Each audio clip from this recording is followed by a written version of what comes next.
différence entre un homonyme et un synonyme. Oui, on l'a vu hier. Non, justement, on n'a pas été jusqu'au bout. Oui. Je t'ai laissé comme ça, mais en réalité, on a effleuré le sujet. Oui. Parce que, par exemple, si je te demande en quoi l'homonyme, qu'est-ce qui oppose ou qu'est-ce qui distingue l'homonyme du synonyme, tu vois? Oui, c'est le... Il y a une dialectique qu'on n'avait pas développée. Et je voulais que tu travailles là-dessus. Non, mais dans tous les cas, il faut les écrire. Je veux dire, c'est un homonyme parlé, bon, c'est pas génial. Oui, c'est ça, c'est... Oui. Un synonyme, on comprend bien ce que ça veut dire. Bon, on comprend que, de temps en temps, on hésite entre plusieurs mots, etc. Oui, un synonyme, on n'a pas besoin d'écrire. Un homonyme, il faut l'écrire pour se rendre compte que c'est un homonyme, je veux dire. Pas forcément. Non, alors justement, non, pas forcément. Alors, là, pas forcément, mais... Pas forcément. Mais ça dépend de... Alors, encore une fois, encore faudrait-il définir ce que c'est qu'un homonyme. Oui, oui. Si on commence par dire homonyme et on n'a même pas défini ce que c'était, et justement, je pense qu'on a une fausse définition de l'homonyme, en fait. Une vraie définition, qu'est-ce que c'est qu'une vraie définition? C'est quand tu peux, par exemple, dialectiser, c'est-à-dire que tu peux dire le synonyme c'est ça, et à l'inverse, est-ce que tu peux dire que l'homonyme c'est l'inverse du synonyme? Alors, le synonyme... C'est comme ça qu'il faut arriver. C'est un nom similaire. Si on prend la racine de synonyme, il y a un similaire, il y a sémal, une fois. Mais c'est pas le nom qui est similaire, c'est la signification. Non, le nom n'est pas similaire. La signification est similaire. Comment? La signification... Oui, mais pas le nom, par le mot lui-même. Au contraire.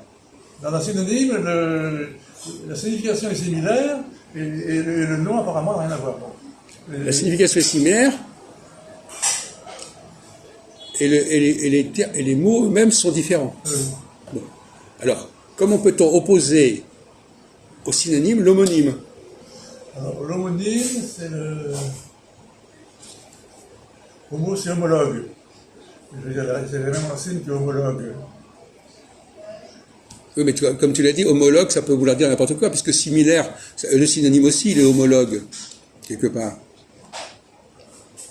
Puisque ça veut dire que, il faut aussi dire, bon, enfin, peu importe. Mais tu vois, c'est une question de méthodologie. Homonyme? Il faut trouver des définitions qui soient intéressantes sur le plan dialectique, c'est-à-dire qui disent, voilà, bon, ben, il y a, en quoi l'homonyme est-il l'inverse du synonyme? Voilà la question. C'est une nomenclature, je veux dire, dans une nomenclature.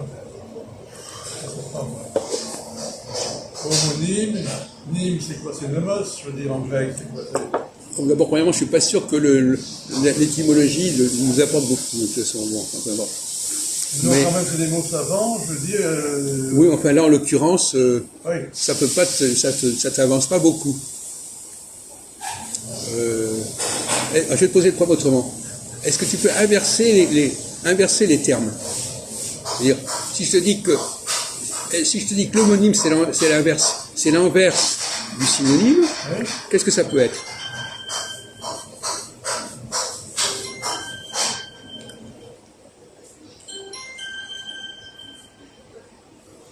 Bon, je repose un peu.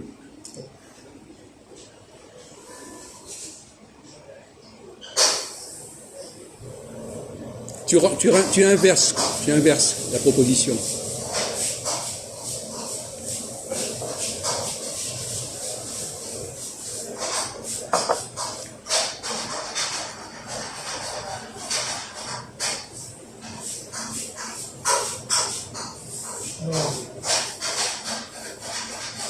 Qu'est-ce que c'est que le contraire d'un synonyme?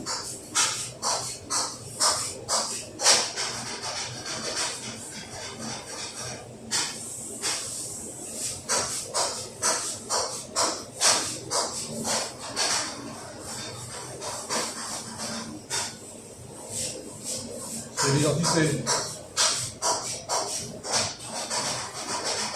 L'identique. Mais en quoi c'est le contraire du synonyme? Alors c'est identique, effectivement. S'ils sont identiques, mais ils sont... Quand même bien peu divergents. Voilà, c'est ça.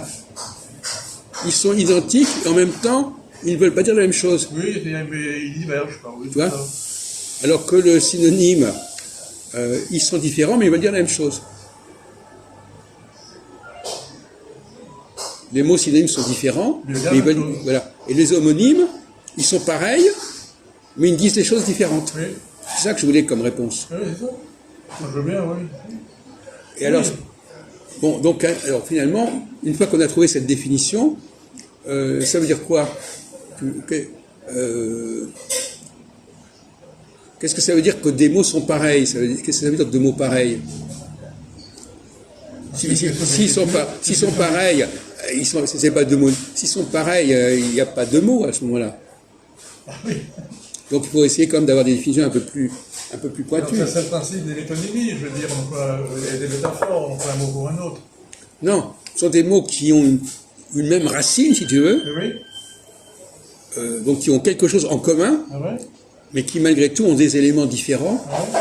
Et ce sont ces éléments différents qui se rajoutent à ce qui est commun, qui créent la différence. Oui.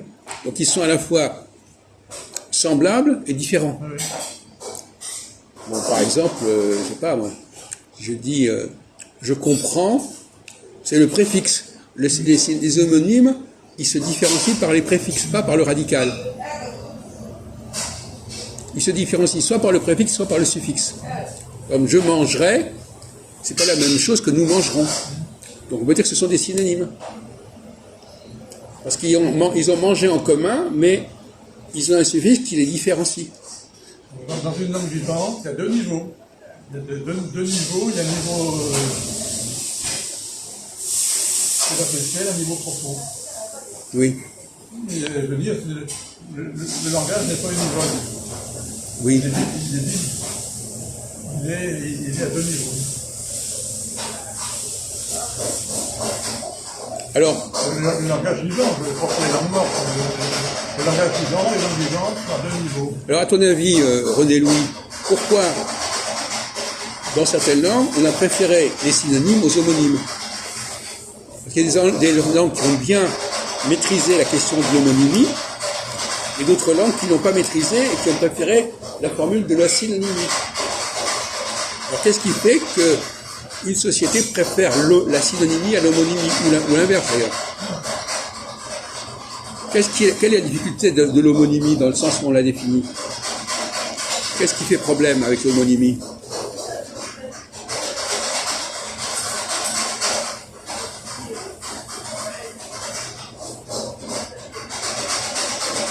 Donne-moi des langues.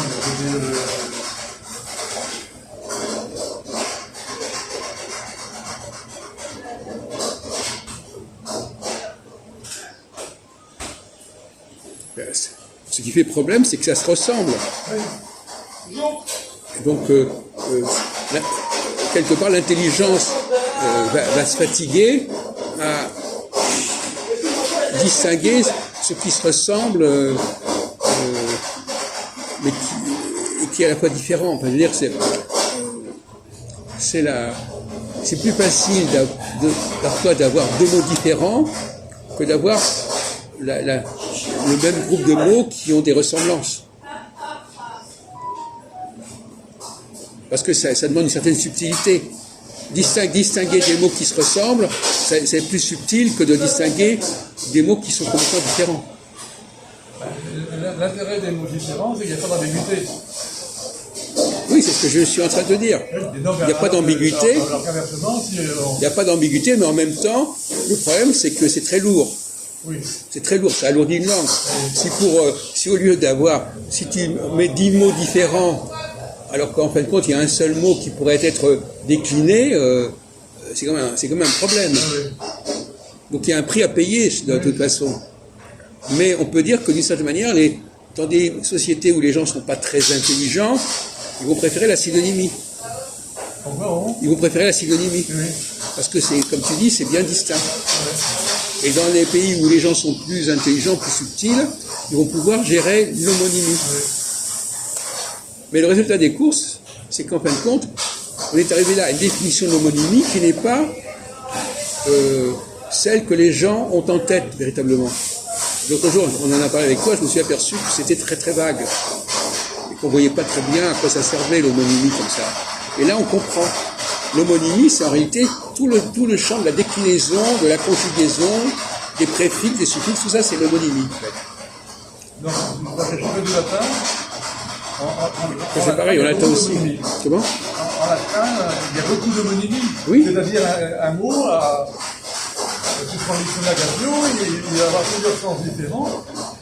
Bon, ces sens différents, on va voir les uns avec les autres, mais c'est des sens quand même très différents. Oui, mais est-ce que cette différence, elle est quand même signalée par des préfixes différents ou des suffixes différents? Non, la différence est... Ah oui, mais alors là, c'est un autre... Oui, Oui, alors là, c'est un autre problème. Alors ça, c'est ce qu'on appelle la polysémie. Mais, oui, mais enfin, en latin aussi, il y a quand même la notion de préfixe. C'est eux qui ont inventé des préfixes. Donc, ils ont mis en place des préfixes. Donc là, effectivement, c'est quand même le préfixe qui fait la différence.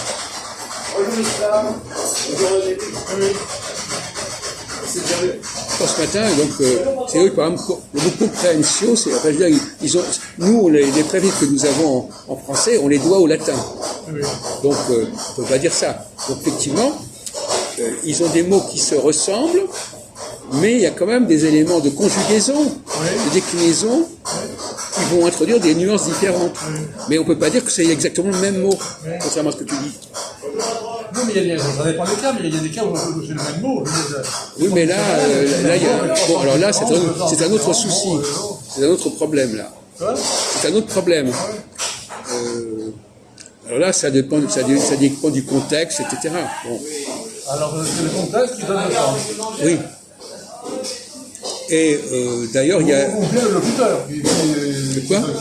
C'est le contexte ou bien le locuteur qui donne le sens. Le locuteur, sauf que dans ce domaine-là, c'est plutôt le récepteur qui doit donner le sens. Parce que c'est le récepteur qui doit comprendre ce qu'on dit, qu'on lui dit. Si t'as pas un bon récepteur, ça sert à rien. C'est pour ça qu'en français, c'est très important de parler à des gens qui comprennent ce que tu leur dis. Et si tu parles à un étranger, tu peux craindre qu'il y ait un certain nombre de subtilités qui ne vont pas passer. Il ne va pas capter, et là c'est embêtant. Parce que justement, si lui il est habitué à ce que chaque mot soit bien différent, il ne va pas faire attention à ces variations. Oui, bien sûr, mais faut que je...